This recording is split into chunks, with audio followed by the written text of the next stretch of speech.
we've invited Jason Mercier from Mountain States Policy to come in and share some things with us as to what other states are doing. And I think you're familiar with this group. They're an independent think tank group. They're not on the right or on the left. They're just folks that are trying to get good government policy. So we're grateful that Jason recently returned from his vacation. Looks like he's still on vacation in the mountains. Looks wonderful. But with that, anything you would like to add? Okay, let's begin then. Mr. Mercier, would you please identify yourself for the record? We have him on Zoom, obviously. Identify yourself for the record and then proceed and share some insights with us from your experience, please. Well, thank you, Chairman. And incidentally, excuse me just a second. We've taken a silent roll. We know we've got a quorum of both the House and the Senate, so I think we're good. Sorry for that interruption. Go ahead, please. Oh, no problem. Good morning, Chairman Groh, Co-Chair Horman, and members of the committee. I am Jason Mercier, the Vice President and Research Director for the Mountain States Policy Center. We are only in our second year, but our staff has more than 20 years of experience on fiscal and governance issues. And as Chairman Groh indicated, we are a nonprofit, nonpartisan research organization covering the states of Idaho, Montana, Washington, and Wyoming. And that regional focus gives us a chance to see what's happening in the states in our area as well as nationally, and look at best practices, what's working and what isn't working. And that leads us to the conversation today and the exciting process JFAC has, the building blocks to move to performance-based budgeting. And a lot of this conversation in the past has been focused around, well, how do you balance a budget in a tough time? And a little bit of context on that, having worked for about 20 years previously in the state of Washington with former Governor Locke and Governor Gregoire, there were the recessions in the early 2000s, really troubling and hard times for state budgets. And both Governor Gregoire and Locke were able to close multi-billion-dollar deficits, without raising taxes by using this type of process, a performance-based budget process. But as we've seen recently, Idaho's budget is in a much better position than Washington, so why would we look at what Washington was doing? Well, that's the problem. It was an executive-driven process. It was a personality-driven process. It didn't get institutionalized until the legislature budgets. And that's what we'd really like to see happen, and where we think the building blocks are in place with the new JFAC process. So I'm going to go ahead here and start up this presentation, and we'll kind of go through this. And you can also see the term sometimes, budgeting for outcomes, performance-based budgeting, and it's essentially a meaning of the same thing. And what we're talking about is transforming the state budget away from just a list of spending. Right? If you were to look at Idaho's appropriations bills right now, it shows you what's being spent, but not why. Why are we making these investments? And from a taxpayer standpoint, I don't really care how much is being spent, the total spend compared to other states. We're making these investments for a tangible income. We want to have some type of performance outcome for this. And that's what's known as the performance-based budgeting. And as I indicated, this exists in several states. Almost every state has some variation of this. It's almost always at the executive level. And a little bit later in the presentation, we'll see how it's already being used in Idaho for building the governor's budget. But where you really see success, and we're hopeful that JFAC and the Idaho legislature can move this, is to make it part of the legislative budget process and to institutionalize it so that no matter who's a chair of a committee, no matter what happens in an election with the governor, the process remains and is a consistent way that the state of Idaho budgets. And the best example that I've seen nationally will come out of the state of Texas. Now, they've got a head start. They've been doing this for decades. But if you look at the Texas budget, it could be a little daunting. It's over 1,000 pages. But it's that way because they don't budget basically by an activity. They budget by a strategy, by a goal. And this little picture you see here is one of the sections of the Texas budget for the Department of Transportation. And the first part of that page would have been the appropriations by fiscal year, the head counts, the traditional inputs. But then you'll look down and they actually have the performance measure, what the goal is, what the target is. And this is for every appropriation in the Texas budget. So you can just go through and see what the expected outcome is. And what this allows the Texas budget writers to do is when they have their interim meetings or when they have their budget hearings, They're not just focusing on the inputs, which are important drivers of how much is being spent, but the outcomes, what occurred and what didn't occur and why. And this is something that other states have taken a look at as well as the federal government. I mentioned earlier, it was some tough times in the early 2000s, not only in states, but nationally. So Congress, through the U.S. Government Accountability Office, actually conducted a performance audit, if you will, in 2005. It looked across the country at how states were budgeting and who was doing innovative things to help not only balance budgets, but refocus spending on performance outcomes. And GAO really drilled in on what Texas was doing and made the recommendation that it's something that Congress may want to look at. Unfortunately, we know that didn't occur. But what GAO identified is, again, what we mentioned, that Texas is budgeting by strategy, by outcome, and by performance goal. And that really transforms that budget from just a list of spending to essentially a performance agreement with taxpayers. Why are you making the investments and what can you expect for those? Now, this is from the Texas Legislative Budget Board, which is very similar to JFAC. That's why I think you've got a head start here as you continue your new process and you move to performance-based budgeting to take advantage of this type of system. And what the Texas Legislative Budget Board is indicating here again is, as they go through their strategic planning, as they develop their performance measures, they have their traditional outcomes, the outputs, the efficiencies, the explanatory inputs. And we'll see in a moment, this is almost identical to what Idaho is doing right now with the strategic plans and the performance reports on the executive level.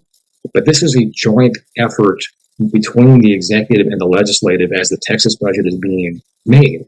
So lawmakers aren't just bystanders to this process, they're active participants in making sure that these are the right strategies, the right goals, the right performance outcomes that we should be expecting for this. And where we are right now with the Texas budget, the Idaho budget process is, as part of the executive budget development, all of the agencies over a 4-year period are developing their strategic plans. Right? You're getting into your mission statements, your goal, your objectives, your performance targets, all of those building blocks that you need to do a performance-based budget.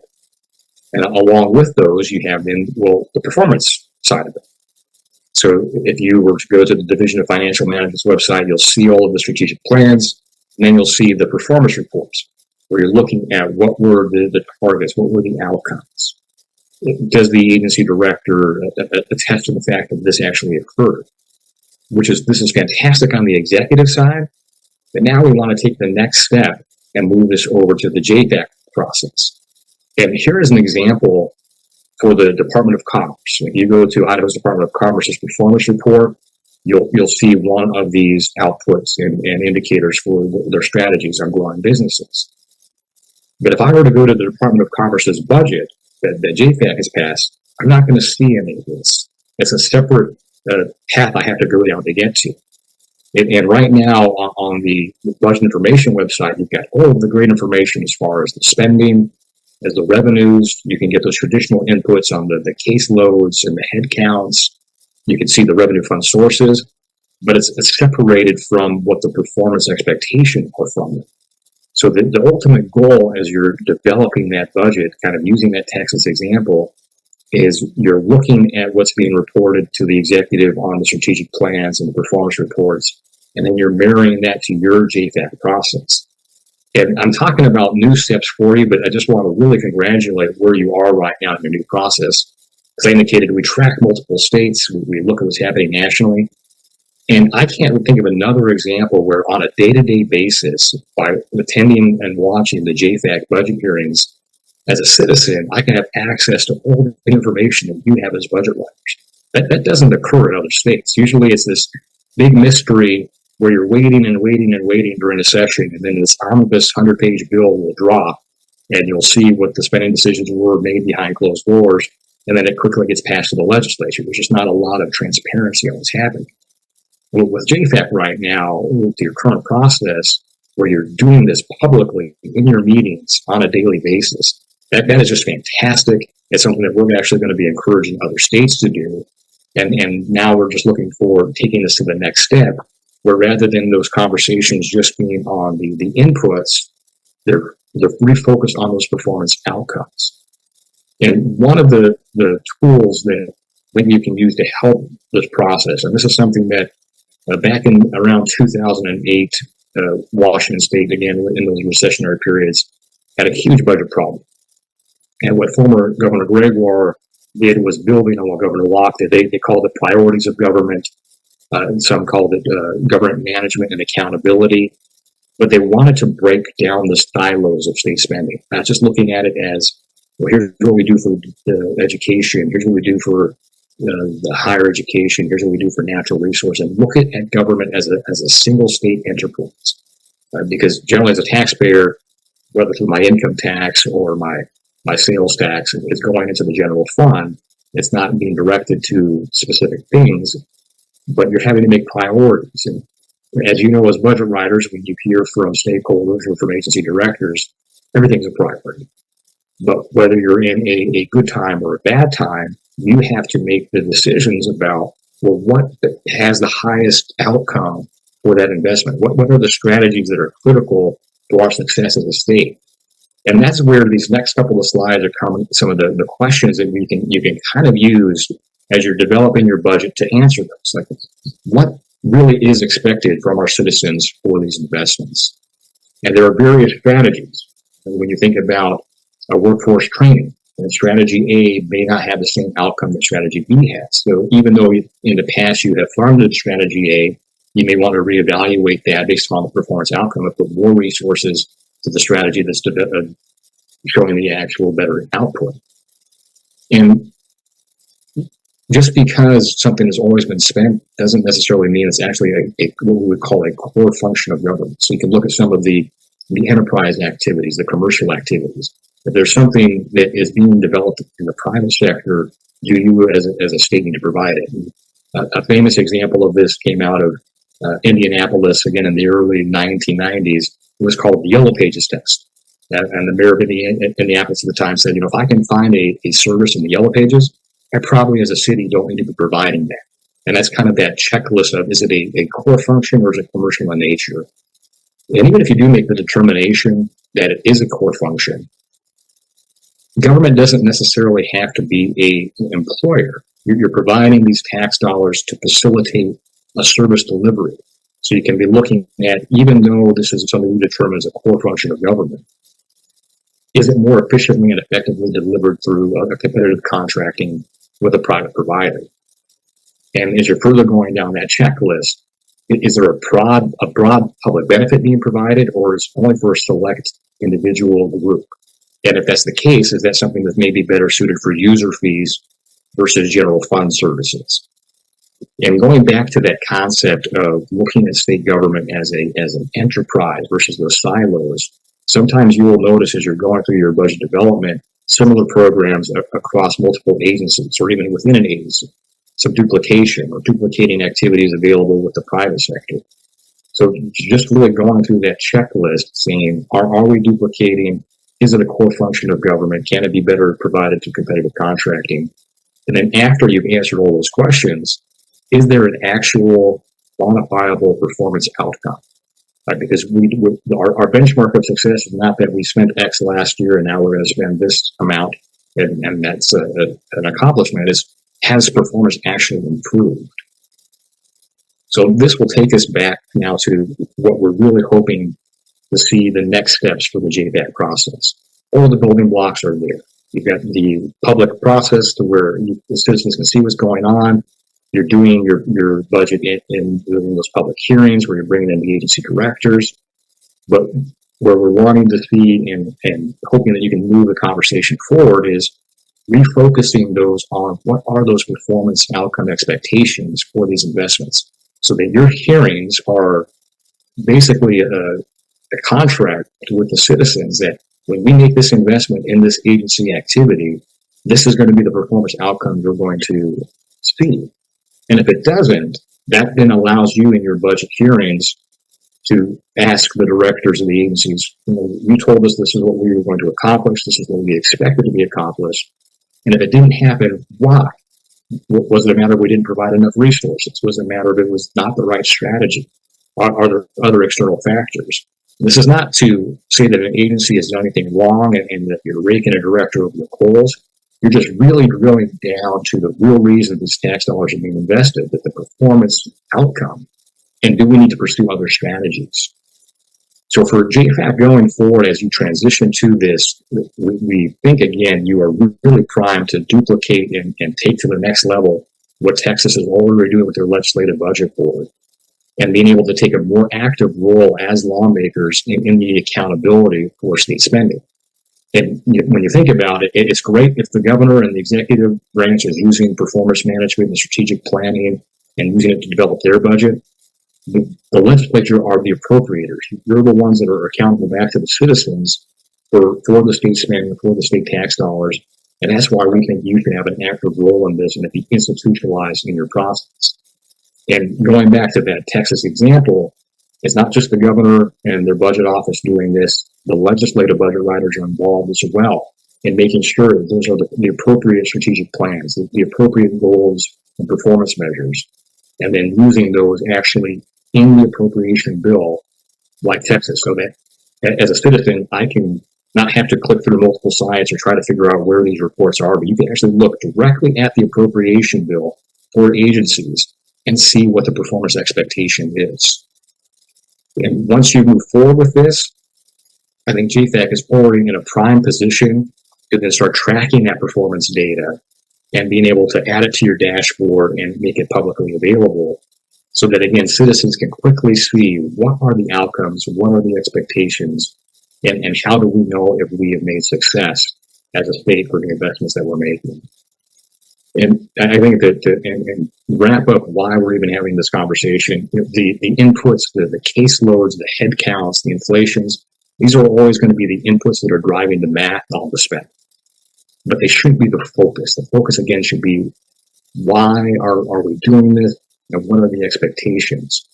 And by moving to performance-based budgeting, not only are you in a good position that if there is ever another recession or a downturn in the economy, to help prioritize and redirect resources to the strategies that show the best results, but you're really transforming that budget from just a list of spending to an agreement with taxpayers. Here is what we are going to produce for your investments. And then that has changed that entire conversation around from a concern about spending levels to performance outcomes. So Chairman Rowe and Chairman Horman, that is some of the information I had for you this morning as far as where we think the JFAC process can go moving forward. But I'd be happy to answer any questions that you may have.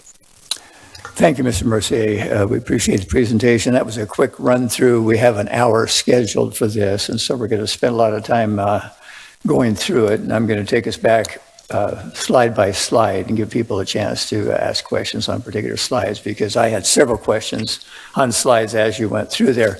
Let me just make this comment up front. A couple of years ago, I encouraged an effort to focus on performance-based budgeting and when we appropriated money, was it properly spent, et cetera, et cetera. We didn't really seem to get much out of that.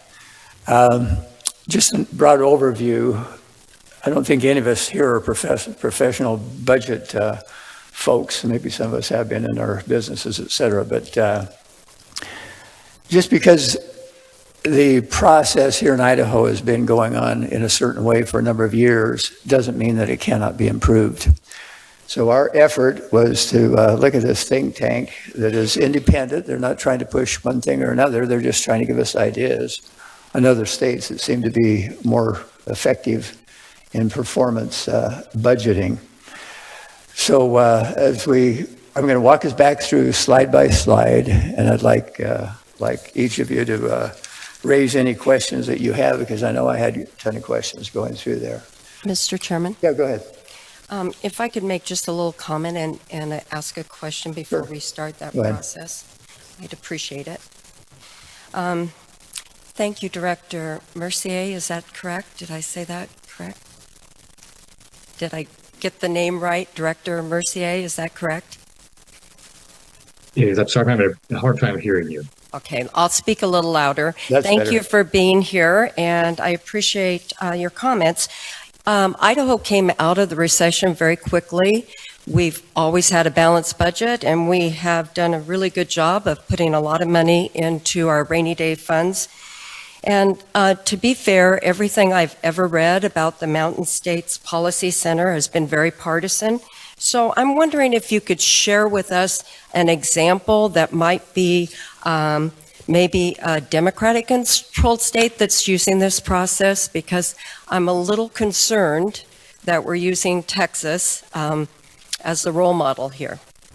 Let me just comment on that, if I may. I think he also referred to Washington, which is a Democratic-controlled state. So could we do this, Senator? I'd like us to walk through, hold that question in advance, and let's walk through slide by slide and have an opportunity to look at the detail that we have here and see if there are things that you feel that might be helpful to us. And then we'll certainly get back to your question. And again, Washington is part of their think tank group, so it's not just Texas, but apparently they felt that Texas was a good model to follow. So let's go ahead and begin, if we may. I'll go to the very first slide. Why use performance-based budgeting? So now, would you just kind of talk a little bit instead of just rushing through the slides? And if you speak slowly, it eliminates the echo that we're getting here a little bit, and it will make it easier to understand what you're saying, Jason. So why do we want performance-based budgeting? As Senator Warding King just said, we've been doing great here. Well, why do we need a change? Go ahead. Jason, would you take that question? Yes, thank you, Chairman Grow. And to the Senator's question, where we started with working on this process was in Washington State with the Democratic governors, Gary Locke and Christine Gregoire. I was actually appointed by Governor Gregoire to her Budget Transformation Committee. Could you speak more slowly so we don't have that echo where your words are running into one another? Maybe I'm doing the same to you, I'm sorry, but just enunciate clearly, please. Yes, sorry about that, Senator. In working with former Governor Gregoire, Democratic Governor of Washington, on her Budget Transformation Committee, that process was really focused on how to balance the budget because of that deficit situation. But as we were going through that, priority from the governor was, well, let's also take advantage of this to look at refocusing the budget on performance outcomes, looking at this state spending as a single enterprise. And what I mentioned in the introduction, a lot of what you'll see across the country, and again, currently right now in Idaho, is being driven by the executive as they're developing their budget. It's not making its way into how the legislature is tracking and appropriating their funds. And unfortunately, what happened after Governor Gregoire left office, because that had not been institutionalized into the legislative budget process, the state fell back into the old way of budgeting of just looking at the inputs and instead of on the outcomes. And that's where, when Congress did their study through the Government Accountability Office in the early 2000s and looked at this, they identified, again, many executives were using this in their budget process, but the best practice, and where you saw the long-standing use of this and the refocusing of the actual appropriations, was when the legislature used it in building their budget.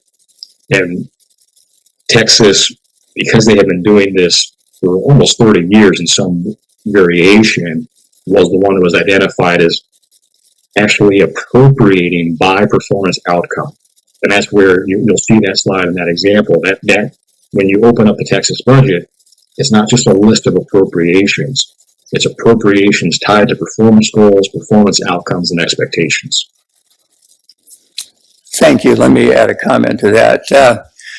Remember when I first came on JFAC 6 years ago, I made a comment to the co-chair that seemed like we were nothing but a rubber stamp committee, that the governor would put forward his budget and we would say, yeah, that looks great, and then we'd send it on down the line. If you look at the Idaho Constitution, it firmly states that the legislature is responsible for creating a budget. We have that constitutional mandate to create a budget. Now, I like what was said there, working with the DFM. We've had a great working relationship with Alex Adams. I'm not saying we haven't, but we look forward with Lori Wolf as well. And the point that Jason made here was that we don't want this to be a personality-driven thing by the co-chairs, for example. This should be something that the entire legislature weighs in, working closely with the executive to try to improve the process. To think that we cannot improve a process just because it's been that way for years, I think is short-sighted. So that's what we'll be looking to do, to have the executive and the legislative branches work together and incorporate this into statute, basically, so that when these two people go away, that the budget process just doesn't revert back to where it was. So I'll make that comment. Questions on the overview? We have co-chair. Go ahead, please. Thank you, Mr. Co-Chair, and thank you for those examples of bipartisan work on good fiscal policy, Mr. Mercier. We are all members of political parties. That's who elects us when we come here. But once we're elected, we represent all citizens. And these changes that we have implemented are not to be seen through ideological or partisan eyes or lenses. These are good economic policy. This is good fiscal policy, whether you're a Republican or a Democrat. There are good ways to manage money and there are bad ways to manage money. And I don't think those are necessarily associated with partisan membership. So I just want to emphasize we're here to represent all citizens, take care of their money, which we have been entrusted with, and implement good fiscal policy. Thank you. Thank you, Madam Co-Chair.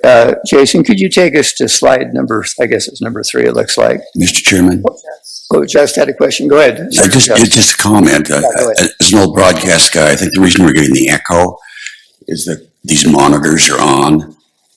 If we get somebody to kill the sound on these monitors, we might be able to lose that echo. Thank you, broadcast guy. Shane, is Shane available?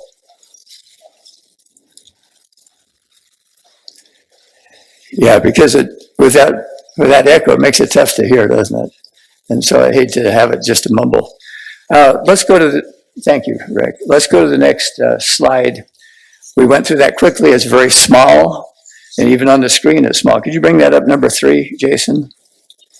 Texas example. Let me get that pulled back up, Senator.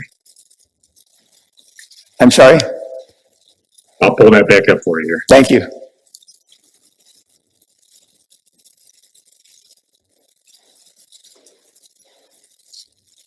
We have Francis that's going to get rid of the sound. Good job.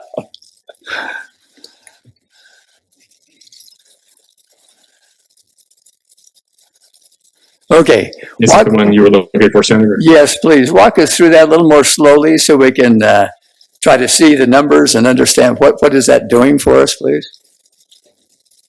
Yeah, so this is a part of the Texas budget. So what I was focusing on in this image you're going to see here is just on the performance spot. So the first part above this was what would traditionally be in your budget bills.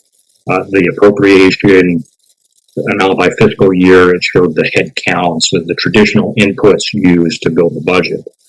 But for every appropriation in the Texas budget, while you'll have those inputs on the top, this is the next part in the actual appropriation bill where it says that this is the performance target, this is the goal for that, and then the strategy. And basically what the Texas budget is, it's not an appropriation necessarily just by line item, but it's appropriation by strategy and outcome. So that's why if you look at the Texas budget, it's over 1,100 pages, because for every agency and every strategy and every goal, you have this level of detail right in the appropriation bill. Thank you. Any questions on this particular slide? Mr. Chairman. Go ahead, Senator Van Orden. Thank you, Mr. Chairman. I'm not against this. I think it's good. But my concern would be not getting too far in the weeds and be micromanaging on these budgets with the different agencies. That's a concern I have. Thank you. Jason, could you respond to that comment, please? And this is where this is a joint process between the executive budget office and the legislative budget office throughout the interim.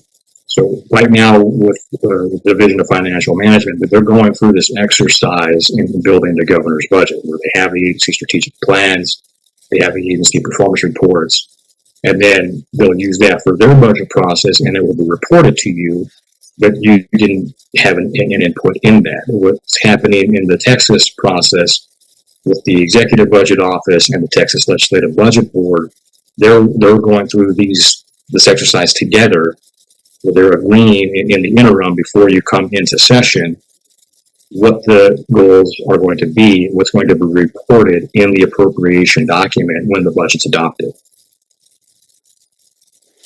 Thank you. Is that helpful? Or you got another comment? Go ahead. Just another question on this then. So having said that,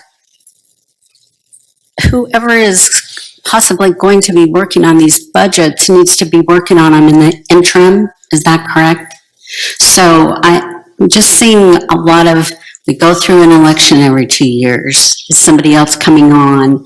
How do you get consistency, I guess, is what I'm asking in this. Thank you. Mr. Mercier, can you respond to that question? I think it's just a matter of once you get a process started, you'll get into the routine. It becomes part of the calendar. And this is where I don't want to volunteer the JFAC staff for new activities, but the role that the Texas Budget Board plays, which is, it's very similar to me in how JFAC is currently structured, because it's that joint process between the House and the Senate budget writers. Their staff is the one that is tracking this and working with the budget office, so that when it comes time for your actual budget hearings, or for example, what you're doing right now in one of these interim workshops, where you can go through and actually approve that, yes, this is the data that we want to have reported when we adopt our appropriation bill. And I'll kind of go back to the slide that I showed from the Department of Commerce in Idaho. Most of this information is already being developed and is part of the Division of Financial Management's process. It's just a matter of then taking that next step, and as lawmakers, are these the proper goals and performance outcomes that you want, and then adding those to the actual appropriation bill. Let me add to that, if I may, and then co-chair. In the past, Alex Adams and Keith Bybee, and before that, Paul Headley, they worked very closely together in the interim on these budgets. And so that cooperative effort will not be anything new. It may be refined a little bit from what has been in the past, and that's what we're talking about. This is a process, Senator Van Orden. I share your concern. I don't want to micromanage anybody either.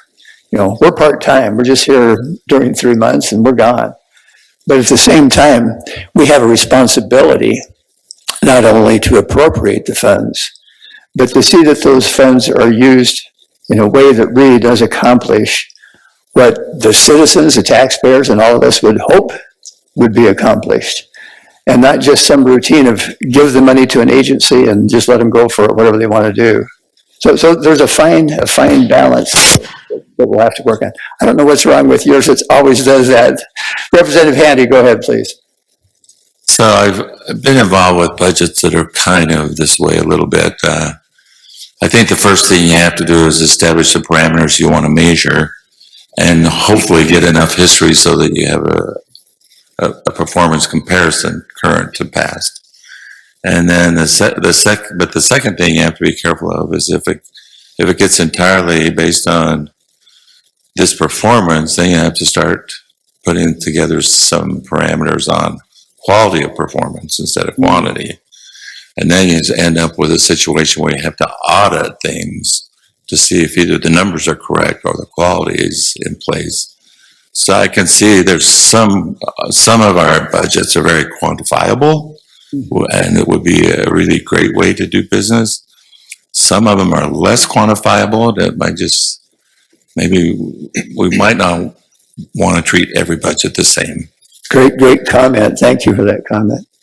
Other questions or comments on this particular page? We'll start moving through. Go ahead, Senator Just. Thank you, Mr. Chairman. I understand that I've been out of state government a little while, but when I was in state government 10, 11 years ago, we had a strategic planning process that every 5 years you'd update that, and you'd have these kind of metrics put in there. And I'm wondering if it's just a matter of moving those over into the budget, or we're looking at individual line items of every line in the budget. That's kind of the area of detail I'm curious about. Thank you for that comment, and I'll just make this one. I know with Mr. Adams, he's been, I know at least this last year, looking at a 4-year projection on the budget, and we really haven't done that in JFAC. We just kind of come in here and do a year at a time kind of thing. But we need to be working and following up on that 4-year, and from our budget folks, make sure that we're hand in glove going down the road together. And but that's an important comment. I appreciate that. Other comments that you have? Vice Chair, go ahead. Yeah, Mr. Chairman. Mr. Mercier, I was part of a budget development where I worked, out of it a little bit, just like, but in the particular city, I'll say Santa Monica, I looked at this as kind of a progressive change that we made in that city. We had a council that was full-time year-round. And what I remember from what we did when we went to this performance-based budgeting, it was the onus was pretty much on the agency. And we called them division heads or department heads at that time. We only had 11. Our budget book was about 700 pages. But like I said, it was more of a management function for determining how the budget process would go and how those metrics were developed. And the onus was on the agency. For us being here 3 months out of the year, how do you propose that we're part of that development of those metrics and those key indicators and things like that? I look at that as more of a management function that happens while we're not here with the agencies developing those. We had a biannual budget. When we transitioned to this, it did take about those 2 years to finally get it all squared away. And then a couple of years for people to kind of work through it and get to, developing all their goals and objectives. How do you see the legislature here in Idaho in that participation in regards to the management versus what our council would deal with and what you see us as legislators dealing with? Thank you. Great question. Mr. Mercier, please. Yes, thank you for the question. And that will be true of moving to this as well. It is primarily the agencies are upfront proposing obviously what their plans are, what their objectives are, what they believe the performance outcome is. The executive then will be working with them to say, well, yes, this is what we'd like you to be doing. But the next step then, and what's been occurring in a couple of states, again, going back to Texas, is at some point in that path and that checklist of activities, the Legislative Fiscal Committee, so in Idaho it would be the JFAC committee, is at one of those checkpoints saying yes, just approving that or offering alternatives. So it's not every single lawmaker per se in the legislature is going to be weighing in on this. That's the role of the JFAC process, whether it's in the interim holding a workshop or when you're having your budget hearings when session starts and an agency is coming before you and saying, here's our budget submittal, here are our traditional inputs, here's our expected performance outcome. That would be the opportunity to engage with them on if you wanted to tweak that. And then when the budget goes to the full legislature, all the lawmakers, when they're voting on that, can see what the expectation is. Follow up, or is that good? That's good. Representative Petsky? Thank you. Sorry, I didn't see you earlier. Oh, yeah, you're good. You're good. Quick comment / suggestion, and then a question for Mr. Mercier. So first off, looking at this Texas example, my thought is that the average taxpayer is not going to read an 1,100-page budget, but I think that there is probably a place where we could actually fit it really well within Idaho's current system, just in our legislative budget website. Just add another tab there instead of adding all this detail into the budget bill that no one ever reads. Just add it on our website. I think that'd be a great place for it. So I think that'd be super helpful and maybe a little bit more accessible and easier for people to get at. And then question for Mr. Mercier. It looks like the way that Texas has set this up, these are goals. These are not the actual outcomes that the agency achieved. So if, say that first one, % of design projects delivered on time, they have a goal for 24 and 25 of 90%. When do they actually measure those outcomes? And when do legislators see that data? And what are the consequences if they don't meet their targets? Or what do they do if they exceed their targets? I mean, because we're using the words performance and outcomes a lot, but it looks like these are just goals. So I'm wondering when the actual outcomes get measured. Thank you for the question. Mr. Yes, Mercier. and that goes back to, I think, an earlier question that was mentioned on the audits. This is an ongoing process to where the executive, the agencies, and legislature are in these checkpoints going through. These are what the strategies are. These are what the outcomes are. These are what the goals are going to be. You'll have the appropriation document where you'll actually see that, or to your suggestion, the separate tab. And then what is happening in the interim, both through the legislative budget board and then through their controller, they are doing those data verifications, whether they're audits, the performance evaluations to make sure that's actually occurring. So in Texas, they are budgeting on a biennial basis. And a lot of that work is happening in the interim year. And then when they come in and actually write the budget, those questions get answered on, did that result be achieved? If not, why? So those budget hearings are still going to be driven by the inputs, as it always is, because those are the cost drivers. But the questions get focused back onto those outcomes to where, to your question, was performance exceeded? And if so, why? Is there something that we can be duplicating elsewhere? Was the outcome missed? And if so, why? And then do we need to adjust what we're doing, either through additional resources or new strategies? I'm going to add something to that because I have a similar concern. I appreciate you raising that question. What we don't want to see happen is changing from one set of paperwork to a whole new set of paperwork that doesn't make any difference at all. And that would be the absolute worst outcome, in my opinion, from this thing. If we said, okay, now we got new paperwork and it doesn't make a hill of beans difference when we get to the end game. So, and that's when I asked about the performance thing 2 years ago. It just seemed like it was pablum. We got a response. It didn't do anything. So you're right on that we've got to, if we're going to do this thing, it has to be well thought out. It has to be such that it doesn't just become a paper chase on the part of the agencies or DFM or our budget folks or we in JFAC. That would be the absolute worst thing to happen. So we need to be very sensitive as we go through this process and strategic, I guess would be the word, as we move through to make sure we don't just throw out a whole bunch of stuff right at the beginning that causes more problems than it does good. Go ahead, Co-Chair, please. Thank you. That is something I wanted to emphasize as well. We're not going to get to this level of detail by the 2025 session. No way. It's not going to happen. No way. But you'll see that after this, we do have a presentation on fiscal notes.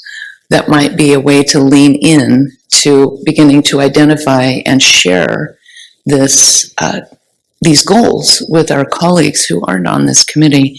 So keeping in mind that we have existing performance targets, one of the reasons we discontinued that process of having the committee or the agencies come in and talk to us about their performance goals is there were almost no agencies that they were actually connected to their budget. Yeah. ITD was an exception that I remember, and I'm sure there were others, but they weren't connected to the budget. So it turned into a hoop jumping exercise in here because there was not a direct line of sight between the goal and the money. That's what we're trying to do, is make that connection. Now, it's up to the agency to decide how to measure what matters, to your point, right? I mean, one of the lessons I learned from No Child Left Behind, right? Back in 2002, standardized testing, 100% of kids were going to be able to read. We just had these goals. Well, it didn't work because we weren't measuring what mattered. A standardized test was not effective at helping us with our continuous improvement. Now, can they be a useful tool? Yes. Did they work in the way? No, they didn't. So that's why the executive branch will execute or implement the path to get here. But our job then comes in, and it won't be us telling them how to do that. It'll be them doing that. It will be us making the process, the performance-based aspect of their work to trying to get to those part of our process and institutionalizing that going forward. Thank you, Mr. Coach. Thank you for that comment. I'll just add that part of what we're trying to do too, and I think you saw at this session with our process change, we had more discussion, at least on the Senate side, I noticed we had more discussion on budgets typically than what we've had in the past. I remember a couple of years ago, for example, it seemed like you bring forward a JFAC appropriation bill, really no discussion. We make a little presentation. Everybody says, I guess that's okay. I have no clue what you just talked about, but we're going to go ahead and vote for it. We want to help not just JFAC to be more involved in understanding really what's going on in the different agencies and departments, but to extend that to our fellow legislators so that when we bring forward something from JFAC, an appropriation bill, they feel that it's not just something that's going over their head, that they have no clue what they're talking about, and they're either going to vote for it or vote against it based on some criteria of their own political background. We would hope that people would actually become involved in the process, because that is our constitutional mandate, not just JFAC, but the entire legislature. That is our mandate, is to put forward a balanced budget and to understand what they're doing. Okay, we got a bunch of questions. Tanner, go ahead. Yeah, thank you, Mr. Chairman. And I appreciate you guys putting this together. And your second part of your slide is actually exactly why I actually am sitting in the seat I'm at. When taxpayers provide their hard-earned money, they're expecting an outcome. They're expecting something tangible for that, of what you're expending. And my frustration is I watch so much of my taxes and large checks that I have to write to whether it's a state or federal government, and then it gets wasted. And it gets wasted way too often. And I think part of it is exactly what this is driving to, is there's really no outcome. And it's not so much of a fault of JFAC or the governor's office or the agencies. It's just never really been in place. And I know myself, as well as the co-chair, had gone and met with health and welfare quite a bit this last year, and one of the things was sitting down with public health and going through, and there's so many programs within that, and I kept asking myself, well, what's your B?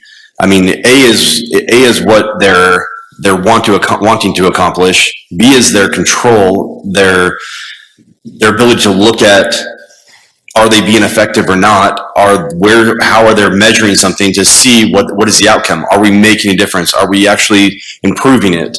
And it just kind of seemed to go completely over their head. It just was not something that they were feasibly even comprehending. Their goal is to just continue to throw money out there without actually ever having to look.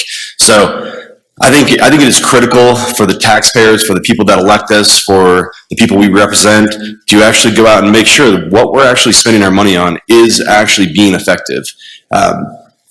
I know for myself, I've actually been teaching a lot of classes on the budget process and walking people through it. This is their number one question. Where is the outcome? What are we actually getting for it? I see that you spent all this money on roads. What did we actually do with it? Did we get these roads? Do we get half of these roads? We're putting so much into education. We have a very disconnect with education right now, and part of the problem is because we keep putting money into a program that we're getting a less and less of a result from. Is it our fault? Is it somebody else's fault? Is it the federal government's mandates on us? Is it our own mandates on ourselves?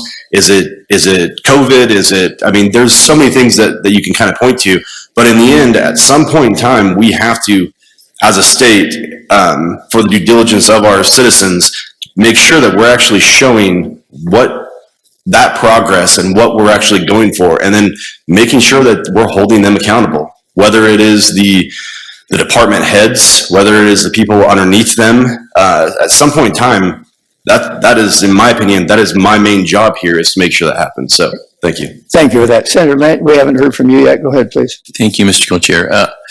It may have been covered, and I was just processing, trying to think of this through. We went through it very quickly, and that's why I'm trying to go back through it.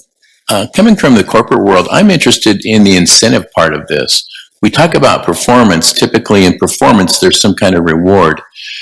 Certainly the reward to our taxpayer is important, but when we talk about organizational development and how people think, I'm wondering if any of these states have included some type of performance incentive based on them meeting their goals.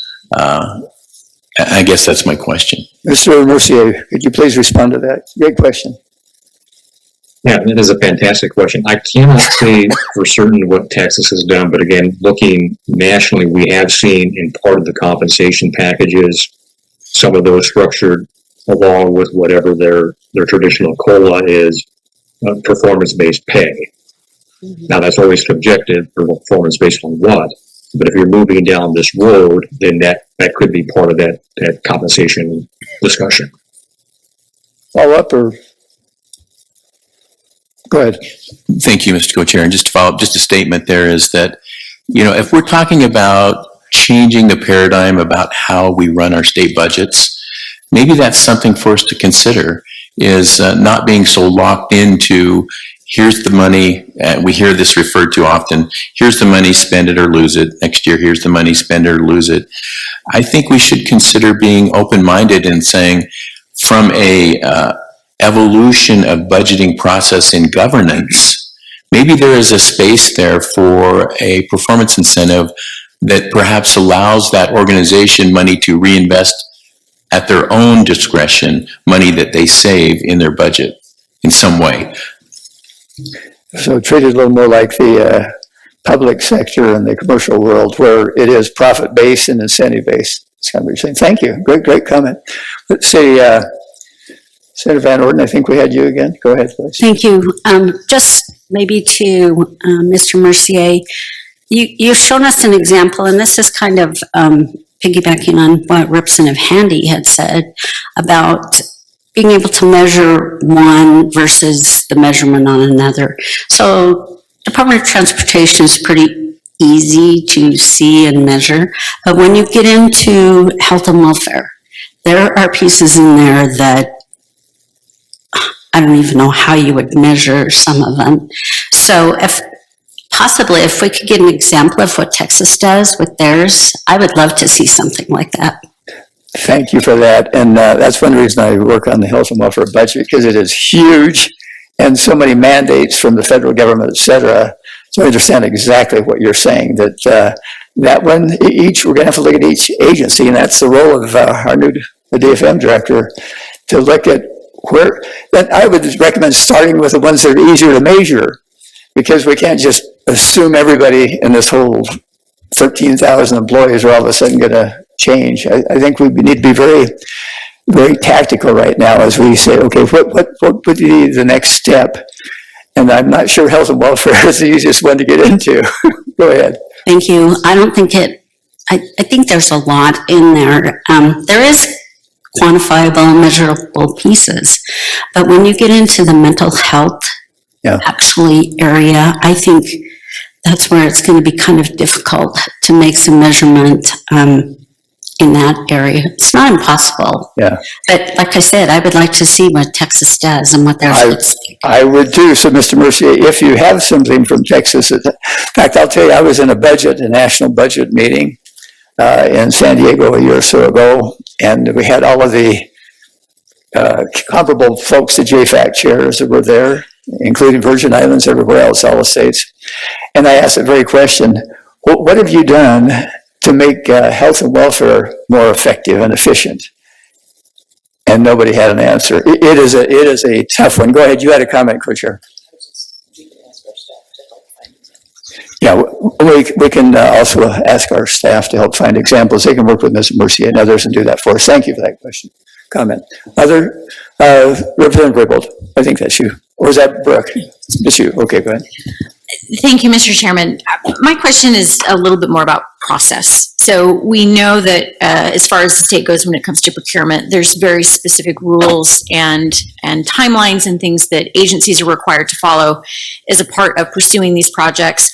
And some of those processes are either more lengthy or have some different stipulations as to what you would see in the private marketplace.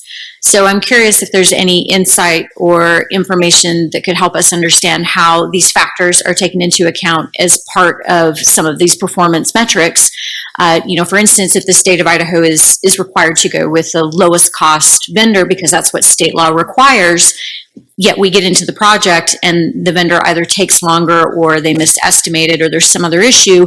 Essentially, the agency did what they were supposed to do in terms of what their performance standard was asking for, and yet at the same time, they're being held to account for a process that was something that was stipulated by a third party. Where's that balance between the processes that we are placing on agencies for some of the actions that they are taking in conjunction with this assessment of how successfully they're navigating what they have said that, quantifies as a positive outcome that we would be measuring them against? Thank you. Mr. Mercier, you want to tackle that one? Yeah, that's a great question. And again, the purpose of having these benchmarks, these performance outcomes, it's not a report card for the agency. It's not to say you passed or you failed, but it's to get to that conversation. This is what you identified as an outcome. This is what we agreed to as an outcome. And if when you're going through your follow-up process, your review process, and it wasn't achieved, now you're able to have that conversation about, well, why it didn't occur. To your example, is our contracting process failed? Or do we not have enough safeguards or incentives in those or accountability in the contracts? Is it a matter of our head counts were way overestimated in higher ed, and that's why we didn't have as many graduates, or whatever it may be? There's three levels of accountability. You have the fiscal accountability. Can you account for the money you were provided? You have the accountability for, did you provide the service in a lawful manner? Did you follow the statutory obligations? And then there's the performance accountability, and that's the one that isn't currently necessarily part of that process, where you're looking at, okay, you can account for the money, you follow the law, but we aren't hitting the outcomes, and why? So that you as budget writers and as the executive branch can answer those questions about, is it a matter of not the right strategy, not enough resources, factors outside of our control? And I think that what I really like about this process, when you're not only challenging agencies and challenging lawmakers to think about things in performance outcomes, is you can have a program that worked fantastically 10 years ago, but through technology changes, other changes, it may no longer be the right strategy. And you just didn't want to fall in the trap of saying, well, we've always done it, so we're going to keep doing it. You can rethink about other new ways to deliver that service. Thank you. We're near the end of our time, so I'm going to make a couple of comments on slides 9, 10, 11, and 12. The very end basically talks about questions to ask when writing the budget. 2 slides on that. Legislative steps for budget accountability. And then the last one, use performance-based budgeting to focus spending on outcomes. So there's a lot of meat there. I mean, to work through that between the DFM and our budget folks, but we appreciate those questions. Let me, and hopefully they can begin to work that process. Let me go to slide 8, if we may, because I want to focus, here's one called the Part 2 Performance Measures. Would you walk us through that a little more slowly again? Slide 8, Part 2 Performance Measures. Mr. Mercier, please. Yeah, there you go. Is that the correct one, Senator? Yep, that's it.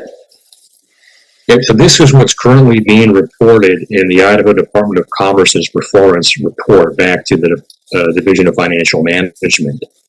And I included this example because the information is there. The process is there on the executive side with the strategic plans and the performance reporting.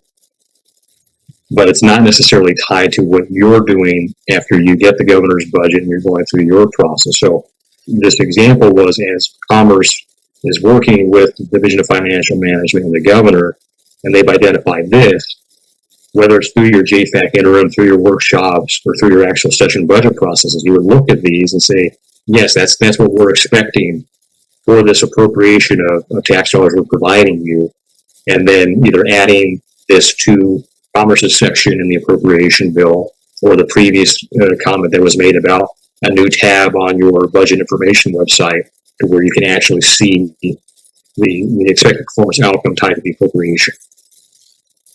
Thank you. Madam Co-Chair, you had a comment. Thank you, Mr. Co-Chair. Mr. Mercier, one of the things that the Joint Finance-Appropriation Committee in Idaho has done only rarely is take public input on budgets. I remember one year I was on and we held just a general hearing down in the Lincoln Auditorium where people could just come and make general comments. But given the timeline we have and the number of budgets and hearings that everything we need to process, we haven't yet figured out a way of how to invite public comment on our budgets. Are you aware of other examples from other states of how they have successfully been able to incorporate public input into the budget process? Mr. Mercier, please. Yes, thank you. So I opened by saying how impressive it was that your current JFAC process is very open to the public as far as every day that you're going through it, I can see what's happening. I can see what the agencies are sending you. It's not a mystery. But the flip side of that is then there's no opportunity for the public to comment because this is not a policy committee. You know, on a policy bill, you'll have the public hearing and the citizens can go and give their input. There's not currently that opportunity on the spending, on the fiscal side for the public comment. On the other end, on the states that aren't as transparent in their process, where I mentioned you have a mystery waiting all session for what the budget's going to be. The white smoke will come out from the Appropriations Committee, and then the bill will drop, and the next day they'll have a public hearing on a 100-page bill. So we have public comment, but is it a meaningful involvement because there's so little time to actually know what's happened since it was all done behind closed doors? You know, that's a public comment, but it's not very meaningful. So I wish I had an answer for you as far as how you can continue to have that really great process of the public budget development you have right now, while adding that opportunity for public comment. But it is an important process, part of the legislative process, because there really currently is no opportunity for the citizens to comment on the spending side. Thank you. Follow up? Are you good? Okay. Well, thank you, Mr. Mercier. This has been an excellent opportunity to hear what some other states have done.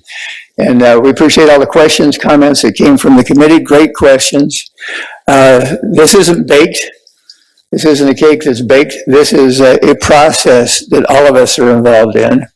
And we're just trying to make an effort to improve the process. And so in the interim, we'll have a chance, we'll talk later about when we meet in the fall, and we can follow up on this. But in the interim, the co-chair and I, and along with our budget folks and DFM, et cetera, we'll have more discussions on this, and with Terry Conduff and Paul Headley, and you know, we're trying to find our way through this, I guess is a good way to say it. And we're not trying to exclude anybody in the process. Any of you that would like to be more involved as we're going down the road, please let us know.